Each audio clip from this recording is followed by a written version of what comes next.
Assalamu alaikum, wa rahmatullah, dear religious brothers and sisters. When we say the Shahada, we mean, I bear witness that there is no God but Allah, and I bear witness that Muhammad is his servant and his messenger. If one day I witnessed a murder while walking on the road and the judge called me as an eyewitness. Mehmet, Ali stabbed Veli yesterday. Are you a witness to this? And I say, yes, Mr. Judge, I am a witness to this.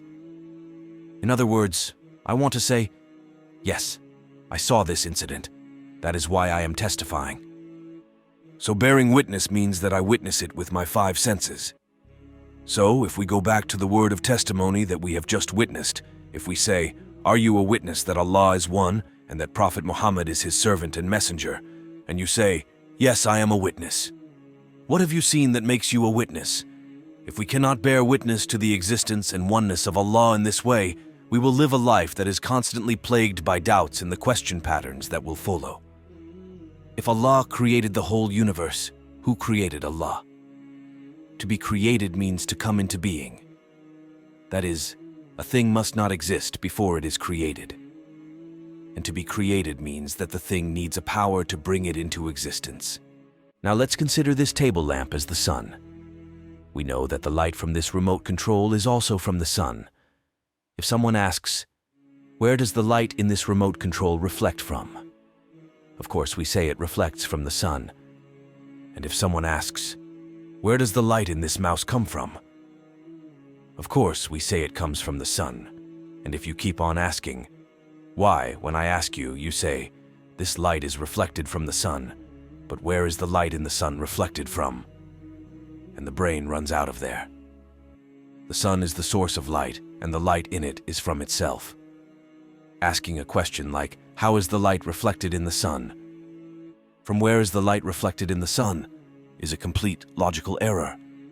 In the same way, asking the Creator a question like, who created you, is also a logical error. Another way of looking at it is that in mathematics, normal numbers and infinite numbers cannot be compared with each other, because infinity is a concept. It is not considered as a number, so infinity plus 100 billion is still infinity.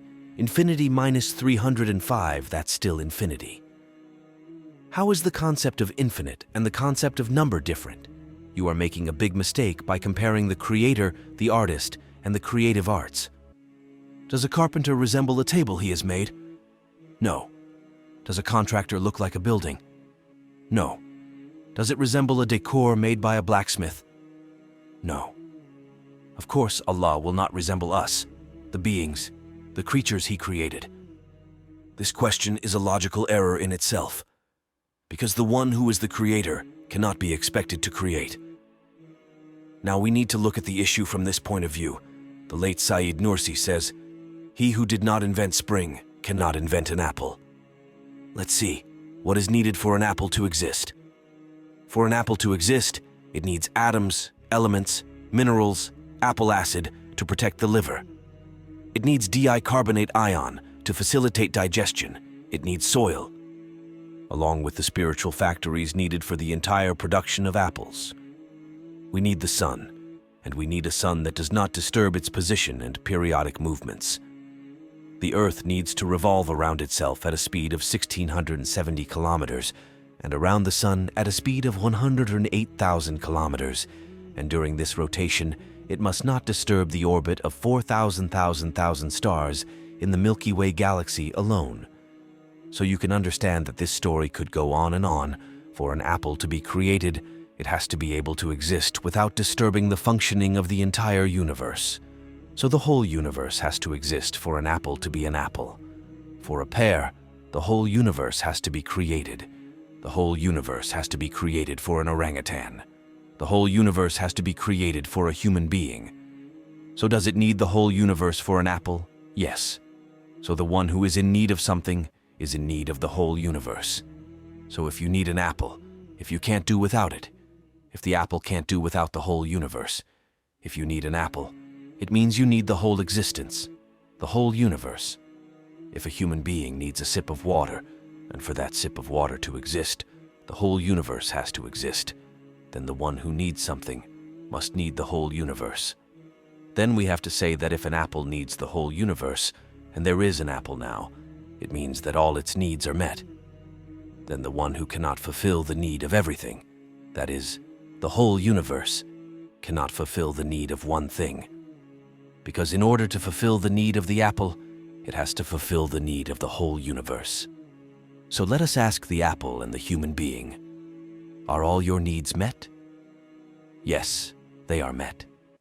Again, let us look at the whole universe that we can witness with our eyes. Can all living creatures, gazelles, rabbits, ants, fleas, cells, organs, flowers, and leaves find their food needs continuously? Yes, they do. This means that there is someone who provides their sustenance permanently. Do the 1 trillion cells in your body and the 1 trillion atoms in each cell know what to do and where to do it, and perform their duties there in a tremendous way? Yes, and 50 million are being destroyed, and 50 million are being reconstructed every second, because I need it. So, if my infinite need is being fulfilled, there is someone who fulfills my infinite need. Think of all that I have just said in the universe. If the infinite needs of the infinite number of needy people, gazelles, atoms, cells, whatever you can think of, are being met, then whoever is meeting these needs must not need anything. And we call this being Allah Azza wa Jalla. So are you a witness to what you see now? Salamun alaykum.